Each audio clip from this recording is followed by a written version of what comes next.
Warriors, every battle we fight begins within. The battlefield of the flesh is one of the fiercest wars we will ever face. It is a battle against our own sinful desires, the cravings of the heart that pull us away from the path of righteousness.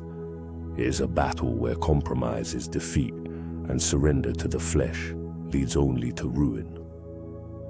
But take heart, for this is a fight we are not called to face alone. The scriptures tell us plainly, those who belong to Christ Jesus have crucified the flesh with its passions and desires.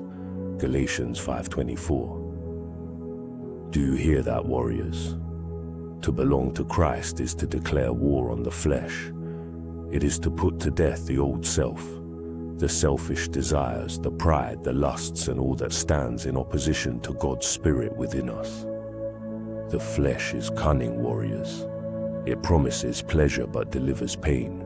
It whispers lies of satisfaction but leaves the soul empty. Paul described the works of the flesh in Galatians 5:19-21. Sexual immorality, impurity, debauchery, idolatry, hatred, discord, jealousy, fits of rage, selfish ambition, dissensions, factions, envy, drunkenness, orgies, and the like. These are the fruits of a life ruled by the flesh, and they lead only to destruction. But the Spirit calls us to a higher path, a path of love, joy, peace, patience, kindness, goodness, faithfulness, gentleness, and self-control. Galatians 5:22-23. These are the fruits of walking in step with the Spirit, the evidence of a life surrendered to God. The choice is clear. To walk in the flesh is to live in defeat, but to walk in the Spirit is to live in victory.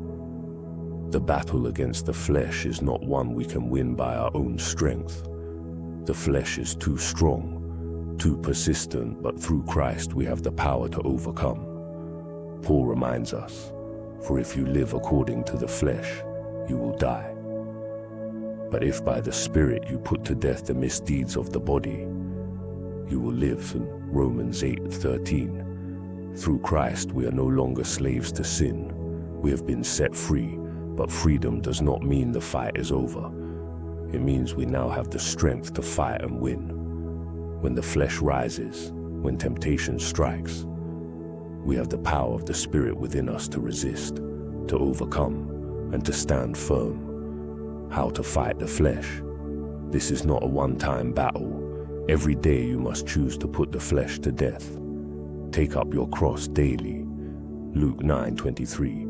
Surrender your desires to God and refuse to let sin have dominion over you. You cannot fight the flesh by willpower alone. Walk in step with the Spirit, allowing Him to guide your thoughts, actions, and desires. Pray without ceasing, read the Word, and let the Spirit transform you from the inside out. The battle begins in the mind. Paul urges us, do not conform to the pattern of this world, but be transformed by the renewing of your mind. Romans 12:2. Fill your mind with God's truth and let it push out the lies of the flesh. Do not entertain temptation, run from it.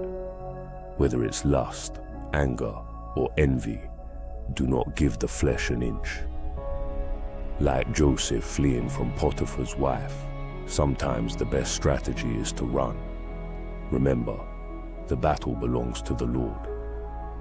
When you feel weak, lean on Him. When the flesh feels overwhelming, cry out to God. I can do all things through Christ who strengthens me. Philippians 4:13. Warriors, the battle against the flesh is not without reward.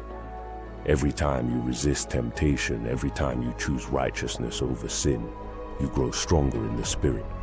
And more importantly, you honor the one who gave His life to set you free. The chains of sin are broken, and in their place, you wear the armor of righteousness. This victory is not just for you, it is a testimony to others.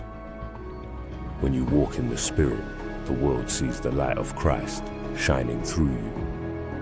You become a beacon of hope, a living testament to the power of God to transform lives.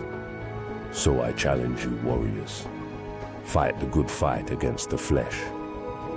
Do not let sin rule over you. Walk in the Spirit, crucify the desires of the flesh, and live as the warrior God has called you to be. The battle is fierce, but the victory is certain, for Christ has already won the war. Stand firm, rise up, and live in the freedom he has given you. For those who walk by the Spirit will overcome, and in the end you will hear the King say, "Well done, my good and faithful servant."